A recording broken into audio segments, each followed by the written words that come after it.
baik PBB maupun Indonesia ngutukin. Karena PBB ini sudah tidak netral lagi. PBB ini sudah dikuasai oleh orang Islam, saudara ya. PBB ini sudah dikuasai oleh Islam sejak zamannya Guterres ini ya. Guterres ini mengerikan sekali ya. Wah, saya sih nggak ngerti ini Guterres ini nanti akan jadi seperti apa nasibnya.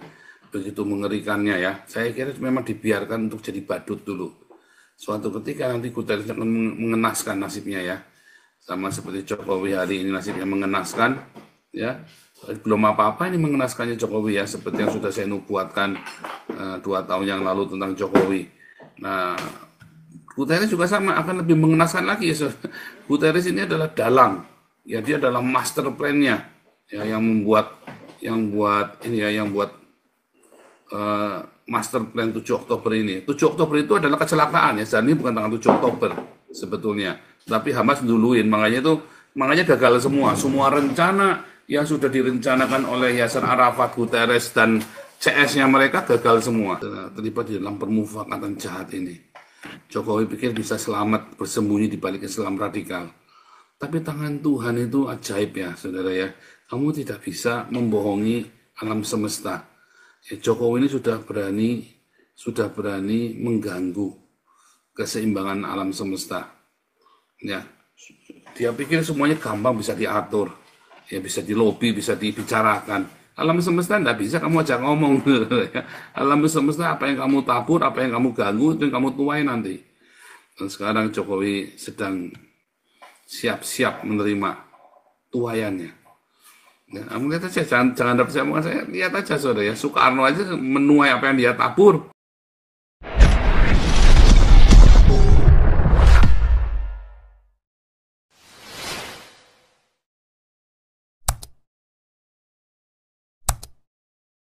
Oke, luar biasa. Sudah banyak kita dengar videonya. Ya, cukup lama ya. Banyak saya kumpul-kumpulin. Supaya kita objektif di dalam membahas diskusi kita suara kenabian bagi dunia dan bagaimana dampaknya buat Indonesia. Shalom semua yang ada di Indonesia dan di Eropa dan di seluruh dunia. Shalom semuanya yang ada di Zoom dan di YouTube. Joseph Paulsang. Tentu saja kita selalu berikan kabar-kabar yang terupdate ya, bagaimana ternyata Jerman, Swiss ya, Belanda tentu saja ya termasuk ya, sudah mulai mendeportasi warganya dan sudah melarang demo-demo yang berkaitan dengan pro-Palestina karena sudah terbongkar.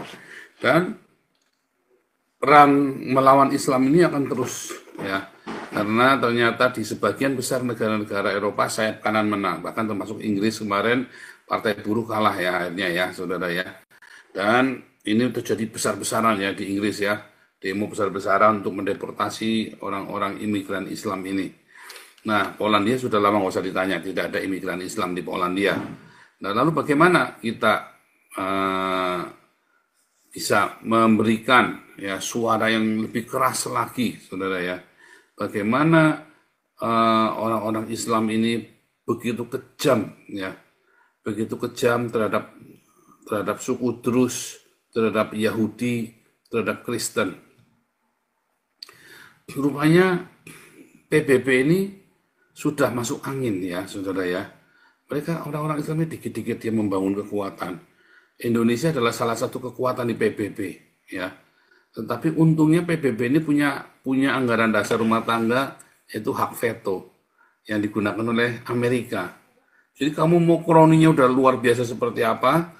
Ya saya tuh melihat ini ya namanya politik internasional. Mereka lobby negara-negara kere lobby saudara, karena mereka mau melawan Amerika, melawan dominasi Amerika, tapi nggak bisa.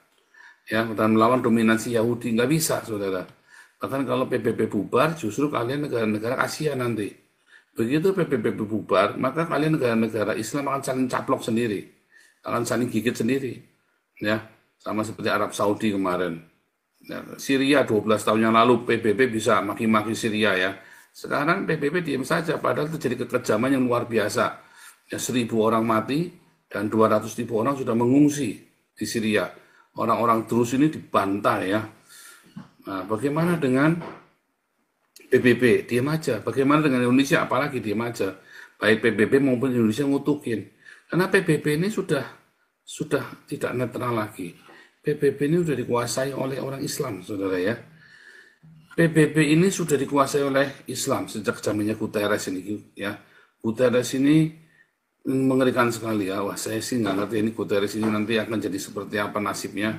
Begitu mengerikannya ya. Saya kira memang dibiarkan untuk jadi badut dulu.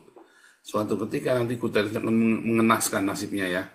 Sama seperti Jokowi hari ini nasibnya mengenaskan ya.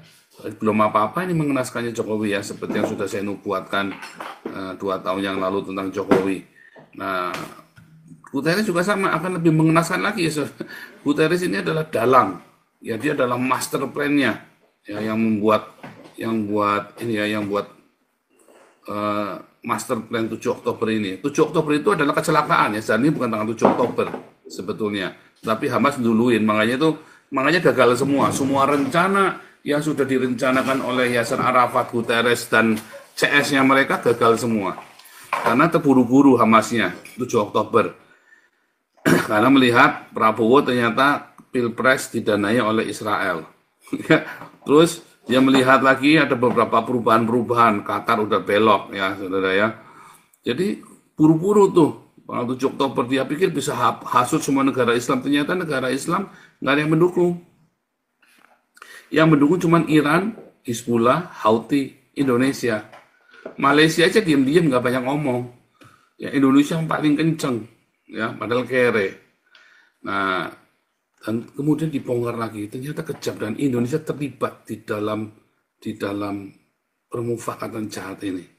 Jokowi ya, bukan Prabowo, Jokowi terlibat di dalam permufakatan jahat ini.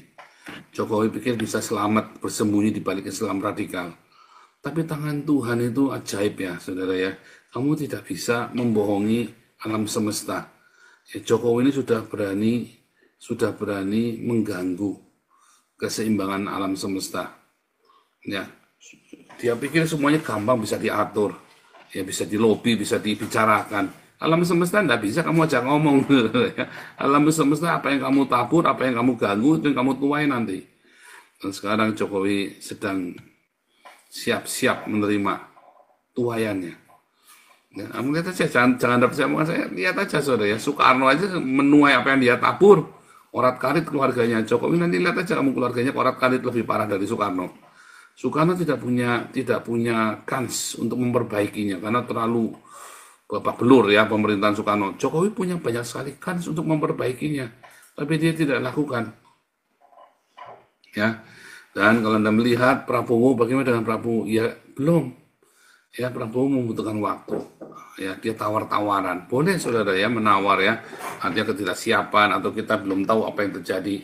Tetapi apa yang terjadi dengan Indonesia ini belakangan ini adalah hasil dari taburan dari zaman Soekarno. Sial 7 turunan. 80 tahun Indonesia merdeka. Ya. Tetapi ya masih sial. Malah lebih enak zaman Belanda, saudara. Malah lebih makmur zaman Belanda daripada zaman hari ini. Ya, mengerikan ya. Dan kalau kita melihat bagaimana Eropa sudah mulai bersih-bersih, Amerika bersih-bersih. Ya, dari Islam. Bersih-bersih ya. Dan satu-satu ya, mulai digarapin. Dan Donald Trump nggak main-main ya. Cuman masalahnya, kemarin saya udah ngomong dengan beberapa orang ya. Kalau Donald Trump ini hanya 1 periode, habis kalian. Donald Trump itu harus 2 periode supaya kalian umurnya nggak panjang. Tapi kalau cuma 1 periode habis. Karena Demokrat mengumpulkan segala macam cara orang-orang Islamnya ini menyogok semua para petinggi-petinggi Demokrat. Disogok semua ya. Skandal-skandalnya diperes juga. Ya, Demokrat ini yang menghancurkan Amerika. Ya, Republik ini yang mendirikan Amerika. Partai Demokrat ini yang menghancurkan Amerika. Dan Eropa juga sama ya. Tadi ya beberapa orang bulenya berkata ya harusnya diberikan kebebasan bicara. Saudara, itu bukan kebebasan bicara ketika orang sudah melakukan kebohongan dan melakukan post-truth ya. Post-truth itu bukan kebebasan bicara, saudara. Ya, dan sebetulnya Eropa punya aturannya. Hoax itu nggak boleh loh, saudara ya. menyebarkan hoax itu nggak boleh di Eropa. Tidak ada penistaan dan semua boleh bicara. Tetapi hoax dan kebencian itu nggak boleh.